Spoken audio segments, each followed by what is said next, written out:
BCC news కి స్వాగతం. నేటి ముఖ్యాంశాలు.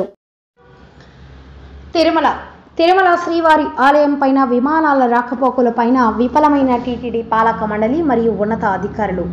శ్రీవారి ఆలయం పై వెళ్తున్న విమానం. శ్రీవారి ఆలయంపై విమానం రాకపోకలను నిషేధించాలని గతంలోని కేంద్రాన్ని కోరిన టీటీడీ, అనేకసార్లు కేంద్ర ప్రభుత్వాన్ని కోరిన టీటీడీ, ఎన్ని ప్రభుత్వాలు వచ్చినా టీటీడీ ఎన్నిక పాలక మండలి ఉన్నతాధికారులు వచ్చినా శ్రీవారి ఆలయం పైన విమానాల రాకపోకలను నిషేధించలేకపోతున్నారు. కానీ కనీసం టీటీడీ పాలక మండలి ఉన్నతాధికారులు శ్రీవారి భద్రతను కాపాడుకోవడం కోసం కోట్లాది రూపాయల జీతాల రూపంలో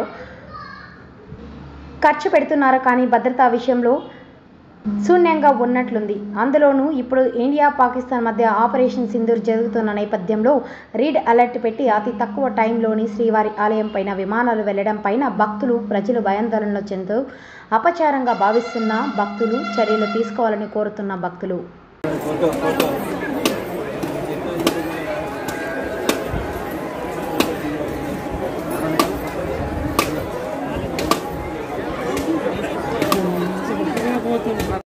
ಮತ್ತು ಎತ್ತರದಲ್ಲಿ ಕಡಿಮೆ ಆಮ್ಲಜನಕದ ಸಾಂದ್ರತೆಯಿಂದ ಹೃದಯದ ತೊಂದರೆಗಳು ಮತ್ತು ಅಂತಮ ಹೆಚ್ಚಾಗಬಹುದು.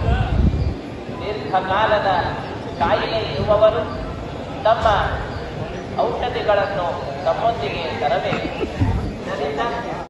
ಮತ್ತು ಎತ್ತರದಲ್ಲಿ ಕಡಿಮೆ ಆಮ್ಲಜನಕದ ಸಾಂದ್ರತೆಯಿಂದ ಹೃದಯದ ತೊಂದರೆಗಳು ಮತ್ತು ಅಂತಮ ಹೆಚ್ಚಾಗಬಹುದು. ದೀರ್ಘಕಾಲದ ಕಾಯಿಲೆ ಇರುವವರು ತಮ್ಮ ಔಷಧಿಗಳನ್ನು ತಮ್ಮೊಂದಿಗೆ ತರಬೇಕು. ಮತ್ತು ಎತ್ತರದಲ್ಲಿ ಕಡಿಮೆ ಆಮ್ಲಜನಕದ ಸಾಂದ್ರತೆಯಿಂದ ಹೃದಯದ ತೊಂದರೆಗಳು ಮತ್ತು ಅಂತಮ ಹೆಚ್ಚಾಗಬಹುದು. ದೀರ್ಘಕಾಲದ ಕಾಯಿಲೆ ಇರುವವರು ತಮ್ಮ ಔಷಧಿಗಳನ್ನು ತಮ್ಮೊಂದಿಗೆ ತರಬೇಕು. ಮತ್ತು ಎತ್ತರದಲ್ಲಿ ಕಡಿಮೆ ಆಮ್ಲಜನಕದ ಸಾಂದ್ರತೆಯಿಂದ ಹೃದಯದ ತೊಂದರೆಗಳು ಮತ್ತು ಅಂತಮ ಹೆಚ್ಚಾಗಬಹುದು.